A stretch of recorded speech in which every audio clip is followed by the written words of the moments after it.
Question kita ngayon ha. Sana kayanin mo itong gagawin ko sa'yo. Idol, ano na tayo mag-orasyon.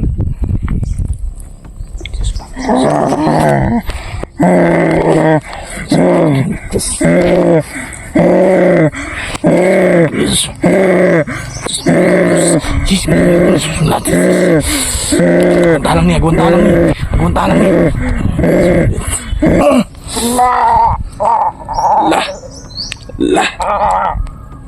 Ayan po mga idol. Sintabis ako kumakain dyan ng sinuka niya, dugo. Dugo po mga idol. Kawawa naman itong muta. Sige, labas mo yung dilim. Kumapit sa katawan mo. Tulungan mo sarili mo, Manuel. Kagaya ni Mali na tinulungan ko. Bumakagaw. Dismutlikus. Ang dami po. Grabe yan mga idol. Ayan. Ayan. Kaya mo pa. Kaya mo pa. Sige. Hindi lang isang beses to gagamutin kita para makuha mo. Kung talaga yung bertod na natatago sa katawan mo. Sige, laban lang.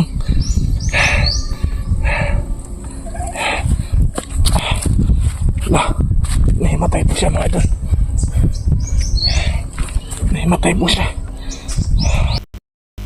Hello mga idol, no? Magandang araw po sa ating lahat. So ngayon, kakauwi lang po natin doon sa tinitirahan ni Marlene mga idol. Kasi tumawag sa akin kanina yung iniwanan natin kay Manuel mga idol na sinasalakay daw sila sa kasamahan nila Marlene mga idol at ni Manuel. Gusto makuha nila si Manuel mga idol. So ngayon, pinupuntahan natin dito kaagad mga idol para makita natin. So hindi muna natin sinama si Marlene para safety po siya. So ngayon, ngayong araw na to ay gagamutin natin siya upang magpanibagong buhay niya po mga idol. So nandun po siya mga idol, yun sa may kubo at saka dito natin siya iniwan sa kakilala ko. May ano ng punong dito, mga uwan ng isda. So ngayon, pasukin natin sila mamaya, no? At sobrang ingay ng aso. So mga idol, sana po panoorin niyo itong video na to, no? Hanggang matapos po ito. So huwag natin patagalan ito mga idol. Tara, let's go.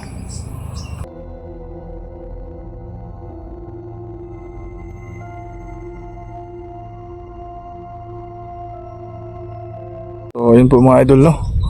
So nakuha na po natin si Manuel. Galing po dyan sa loob. So kasi dito marami mga pagatpat, mga mangrove mga idol. Sa nakausap natin yung iniwanan ko dun na kilala ko mga idol na sinalakay daw sila dito kagabi. Hindi nila alam kung ilan yung sumalakay sa kanila. Basta ang bangis daw mga idol, sabi niya. So yan, pero dito mga idol malapit lang po sa daanan ng mga motor. Diyan po mga idol, narinig nyo. So ito may punong mga idol dito. Yan, maganda dito kapag araw, pero kapag gabi mga idol nakakatakot dahil maatake yung mga kasamahan ni Manuel. So mga idol, no? At umuwi tayo kaagad, no? Dahil po responsibilidad natin na maging maayos na to si Manuel mga idol. So andun po sa may puno at pinaupo ko doon para gamutin natin ngayon. At sana lumaban siya mga idol, no? Na mabalik siya sa normal ng pagiging aswang po niya. So sana lang po mga idol, no? Maging success yung gagawin po natin. Kasi grabe to mga idol, no? Napaka ano talaga na magamot tayo. Tsaka tayo sarili din natin mga idol ay lalong manghihina kapag gumamot tayo ng aswang, dahil napakalakas po talaga ng hawak po sa kanila ng mga diablo mga idol. So dito, ayan, yan po mga idol, yung kubo nila. Dito sila natutulog kapag gabi, pero pag araw wala sila dito. So ayan, may aso nakabantay. At grabe yung ano ng aso kagabi. Gustong magwala yung aso kasi nakita daw niyang dun umakyat na sa bubong nila para makuha nila si Manuel. Pero nilagyan ko po dito ng sa bakuran dito na hindi talaga makapasok sa loob. Pero nakapunta sila dito, pero nandito lang sa labas. Pero try natin mga idol, ha. Try natin kung sakaling babalik yung kasamahan ni Manuel upang kumuha sa kanya. So mamayang gabi, sana abangan nyo ito. Kasi titingnan natin dito at dito tayo matutulog kung ano talaga, kung ilan ba talaga ang sumalakay dito. Ayan, may 3 aso dyan nakabantay sa kanila. So pag umaga, ayan mga idol, makikita nyo yung ano, maliwalas na ano. Kasi napakaganda din natin tanawin kapag araw. Pero pag gabi mga idol, grabe talaga, nakakatakot. Kasi siya pong tagabantay ng ano dito, mga isda. Ayan. So, andun po siya mga idol, yung ano, ng nakabantay dito. Andun po may inaayos na kulungan ng mga manok. At nung nakarang araw, may isang manok na biktima dito. At di niya alam kung sino ang tumira, baka sigbin sabi niya, or aswang mga idol. Andun po siya sa itaas, ayun. Nagpanday ng kulungan ng manok. So ayun si Manuel. Ayan po mga idol. At walang tali yan dahil araw. So alam na natin, kaya natin dahil araw po mga idol. So try lang natin ngayon, no? Try natin ngayon gamutin upang pabalik siya sa normal, no? Kasi papasalamat tayo kung maging balik siya sa normal mga idol, dahil ang dami na biktima na kabataan na nagiging aswang. Gaya ng mga idol, nung nagpunta tayo papunta sa kubo ni Marlene, yun, ang dami nating na-encounter. So mahirap kasi pag nag-iisa lang, pero sa awa ng mga idol ay patuloy pa rin tayong buhay, no? Lumalaban tayo. So ito, para makita nyo si Manuel, biktima rin ito ng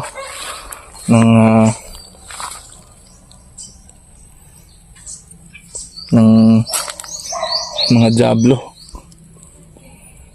Sabi yung buhok niya mga idol. Ayan po.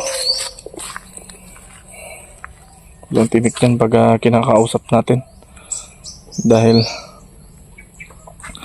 alam niya na may malakas tayong orasyon para sa kanya. Manuel, pwede pa kitang makausap? Pila mo kabuok?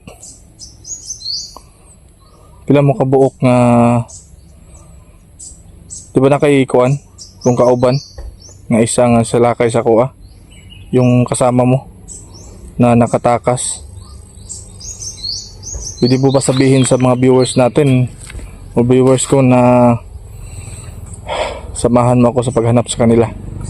Tulungan kita na magbago, ha. Sana tulungan mo rin ako na mahanap yung mga kasamahan mo, at hindi mo pa nakita yung babaeng napakaganda na si Marlene.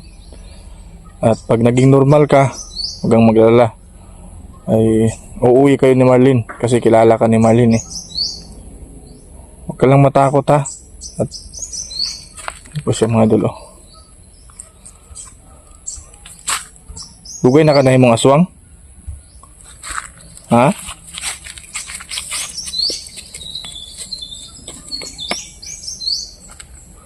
Manuel,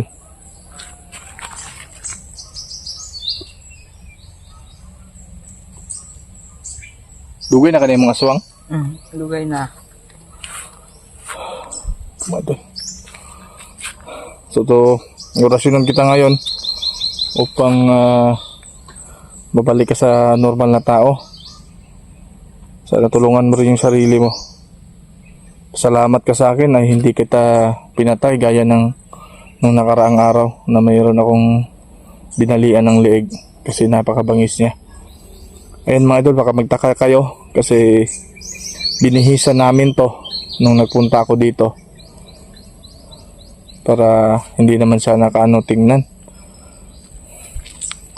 Karong adlaw, ha, ay tambalan ta ka, ha, para maulian ka. Tulungan mo rin yung sarili mo upang magbagong buhay ka. So mga idol, sana po yun mga idol, kahit araw yung aso ay naamoy pa rin niya yung amoy ng aswang talaga mga idol. At alam nila kasi hayop, lalong lalo na kapag aso mga idol, no? So Manuel, orasyon kita ngayon, ha. Sana kayanin mo itong gagawin ko sa'yo. Mga idol, ano na tayo, mag-orasyon.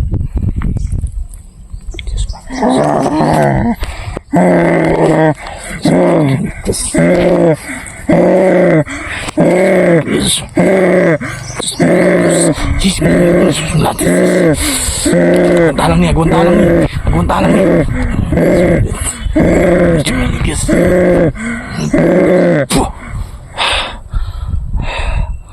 Sakit pa, Manuel?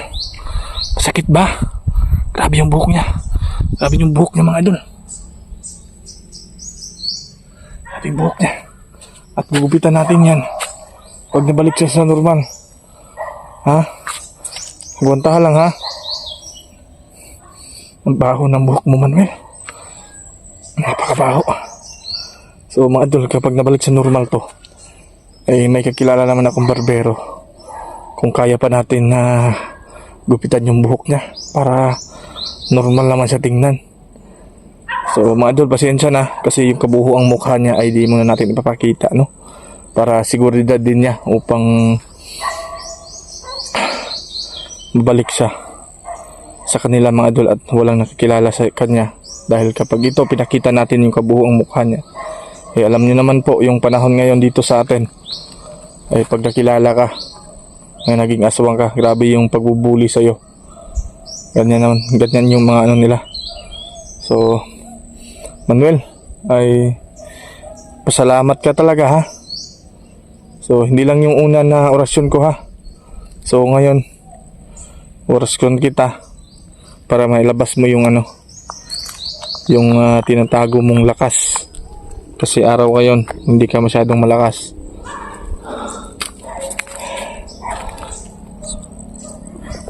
Tulungan mo sarili mo. Sige. Diyos, magkala mo Diyos, Diyos. Ay, Diyos. Sige, isuka mo.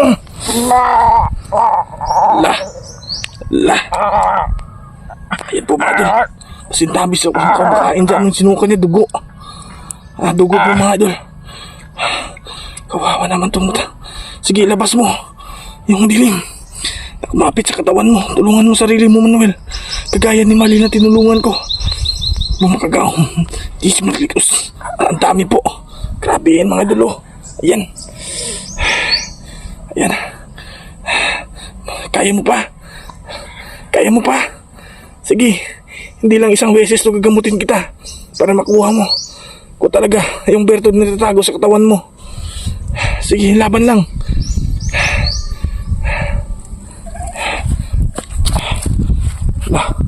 Nahimatay po siya, mga idol.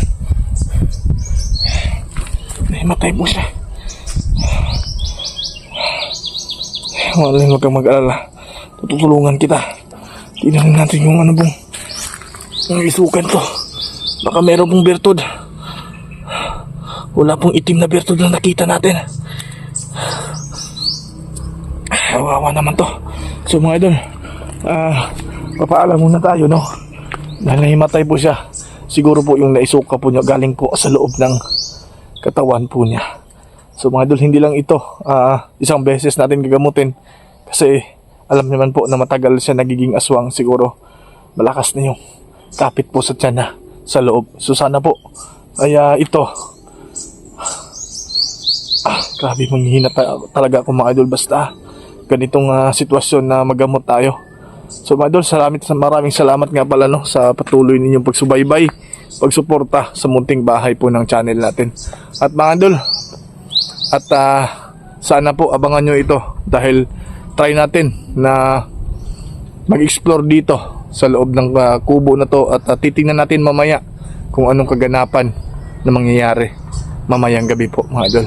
So ayun, mga idol, maraming salamat, ha. Sana po ay kung hindi pala kayo nakapag-subscribe po sa munting bahay ng channel natin, please, mga idol, kung makatok ko sa dibdib nyo na pag-subscribe naman po yung munting bahay ng channel natin, Gerald Goes Adventure, mga idol, no? At pakishare na rin po sa video natin. So ayun, mga idol, abangan nyo sana mamayang gabi kung anong mangyari dito sa kubo na iniwanan ni Manuel. So ayun, mga idol, ingat kayo palagi at God bless po.